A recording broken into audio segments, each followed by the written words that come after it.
Alright folks, if your home inspector just pointed up at those roof trusses and said the words black staining, I already know what happened to your stomach. It dropped, straight to the floor. 30 some years building and inspecting homes here in Tennessee. And I promise you, this is one of the most common things I get calls about, and 9 times out of 10, for it is nowhere near as bad as it looks. So stick with me the next 5 minutes and I'll tell you exactly what you're looking at, why it happens, and how to know the difference between no big deal and let's take a closer look. Now here's the thing, that dark staining you see on trusses and framing lumber has been showing up in homes for as long as I've been in this business. And it's so common, inspectors have a name for it, truss staining, or sometimes folks call it black stachybotrys look-alike staining. Big fancy words for something pretty simple. Here's what's really going on most of the time.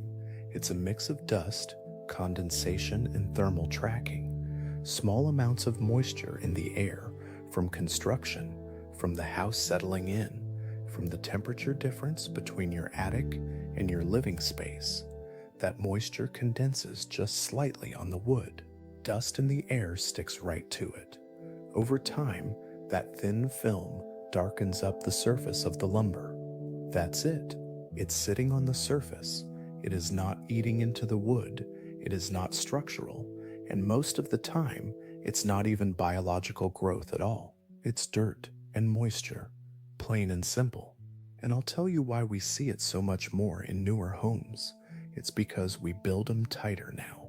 Better insulation, better sealing. That's great for your energy bill, but it means less airflow, and less airflow means that little bit of moisture doesn't have anywhere to go, so it settles right there on your trusses. Now, why in the world does your inspector even bring this up if it's usually nothing? Because it is our job, plain and simple, to document everything we see.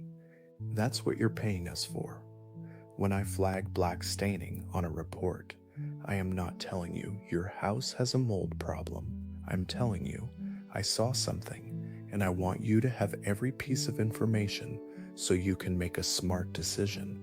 A good inspector treats staining like a note on a chart, not a 5-alarm fire. Think of it like your doctor pointing out a birthmark, worth writing down, not worth losing sleep over. All right, let's clear something up, because I hear these two words used like they're the same thing, and they are not. Mold and mildew are two different animals.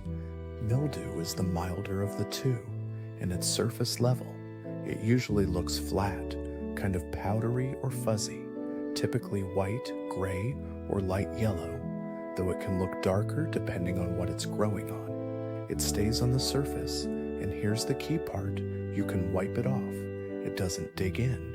Mildew loves your damp bathrooms, your window sills, shower grout, anywhere there's regular moisture and not much airflow. Mold, on the other hand, sends down roots, we call them hyphae, that actually get down into whatever it's growing on, whether that's wood, drywall, you name it.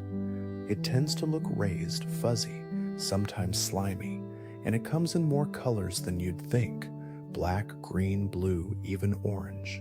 And mold needs a real sustained moisture source to get going. An ongoing leak, chronic high humidity, standing water.